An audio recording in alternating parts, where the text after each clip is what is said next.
Benarkah Yudas Iskariot masuk neraka? Atau jangan-jangan bisa jadi dia masuk surga? Ini menjadi pembahasan yang menarik di channel YouTube, beberapa channel YouTube yang bisa kita saksikan. Tetapi bagaimana kita menanggapi sebagai orang Kristen?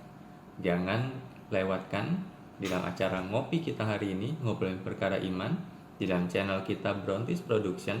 Dan kalau teman-teman merasa terberkati dan terus mendukung channel ini, maka jangan lupa subscribe, like, komen, dan tekan tombol bell supaya mendapatkan notifikasi yang terbaru kalau ada video-video yang terbaru. Saksikan.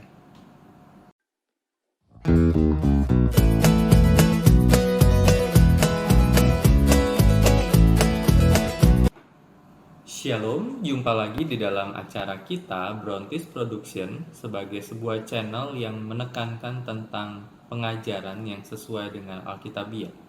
Teman-teman, hari ini kita akan membahas di dalam acara kita ngobrolin perkara iman tentang sebuah topik yang cukup ramai yang dibahas di channel YouTube.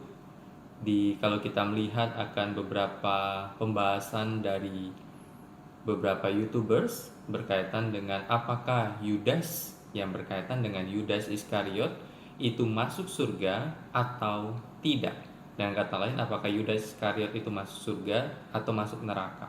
Menjadi pembahasan yang menarik adalah ketika sang debaters itu berkata bahwa Yudas Iskariot masuk surga, dan kemudian respon beberapa hamba Tuhan memberikan respon. Dan ini menjadi percakapan yang menarik dan view-nya juga cukup banyak ketika melihat akan hal ini. Sebenarnya sang debaters itu sudah membahas ini sekitar 8 bulan yang lalu. Ini buktinya. Nah, sekarang saya buat urutannya ya. Urutannya sebagai berikut. Perhatikan baik-baik. Urutannya adalah: pertama, Yudas kemasukan iblis dan dia menjual Yesus. Oke, berdosa. Setelah itu, Yesus menjanjikan orang yang hadir dalam perjamuan itu akan masuk ke dalam kerajaan surga, termasuk Yudas. Oke. Setelah itu, Yudas bunuh diri. Yudas pun berdosa. Dosanya kalau kalian bilang besar-besar, oke ya. Setelah itu Yesus mengampuni. Artinya Yesus mengampuni, artinya orang ini sudah tidak berdosa lagi. Oke. Nah, bedakan antara apabila Yesus menyerahkan nyawanya lebih dahulu, baru Yudas bunuh diri. Paham ya? Artinya ketika Yesus mengatakan ampunilah mereka sebab mereka tidak tahu apa yang mereka perbuat, setelah itu Yudas bunuh diri, sudah diampuni Yudas, terus dia bunuh diri, itu namanya berdosa, maka dia ke neraka. Tetapi yang terjadi kan tidak.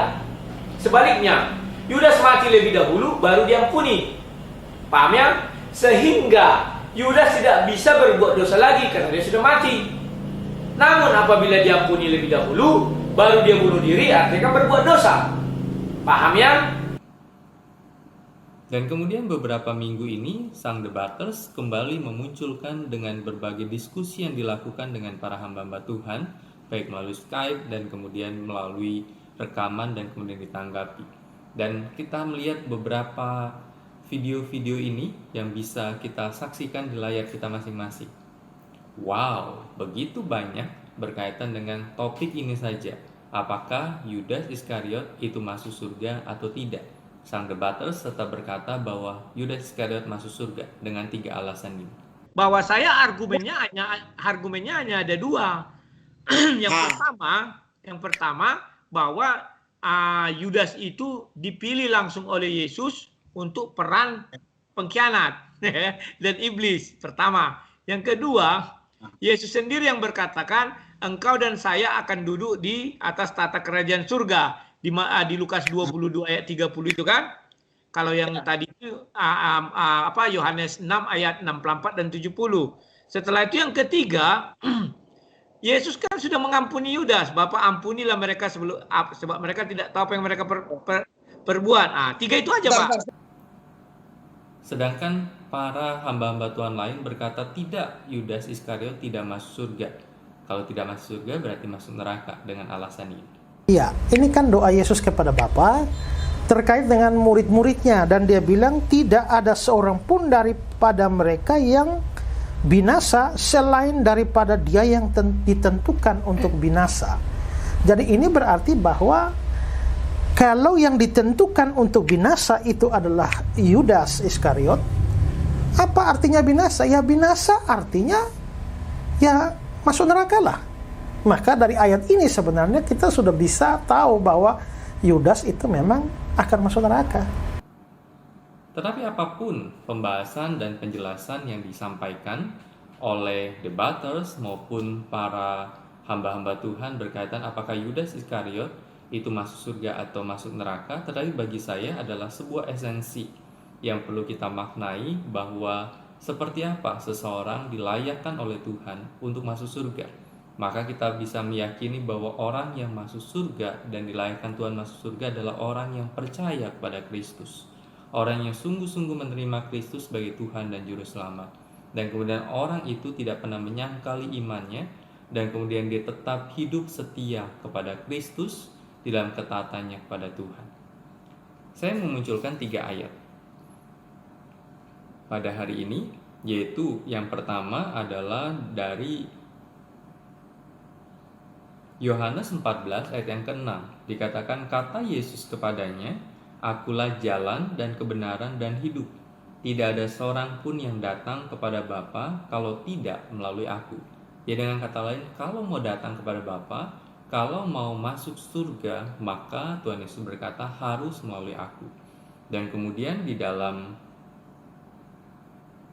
Lukas pasal yang ke-9 ayat yang ke-23 itu dituliskan seperti ini. Lukas 9 ayat yang ke-23.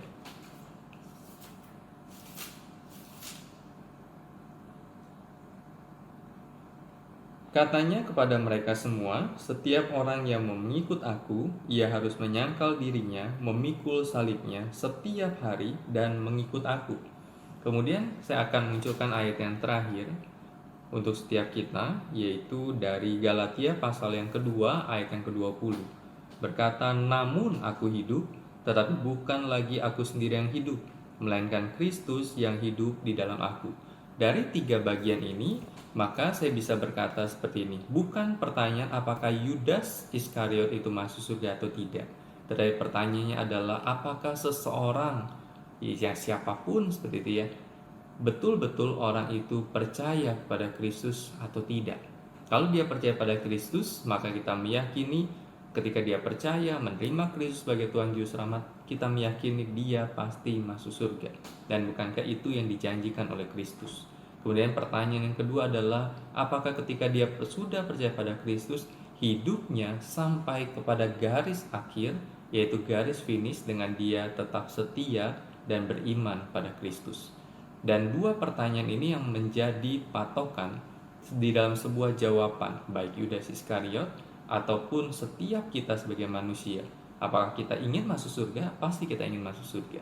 Tetapi apakah yang menjadi syarat kita bisa masuk surga, yaitu ketika kita percaya pada Kristus dan kemudian kita setia dan didapati setia sampai pada akhirnya.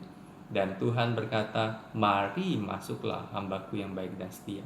Dan biarlah polemik tentang Yudas Iskariot ini menjadi sebuah hal yang enak kita dengar, tetapi tidak mempengaruhi apapun. Kenapa? Karena Yudas sudah meninggal, dan menjadi patokan Yudas masuk surga atau tidak adalah apakah dia percaya pada Kristus. Kalau dia percaya pada Kristus adalah yang kedua, apakah dia setia pada Kristus. Tetapi Alkitab berkata dia sebagai seorang pencuri, mencuri hasil atau uang kas yang dipegangnya pada waktu itu dia sebagai bendahara. Yang kedua adalah dia menjual Kristus. Karena apa? Karena bukan sebatas karena dia menjadi alat mau nggak mau, tetapi karena dia begitu tidak suka pada Kristus, karena dia begitu menganggap rendah akan gurunya, dan dia jual dengan 30 keping perak, yaitu harga seorang hamba.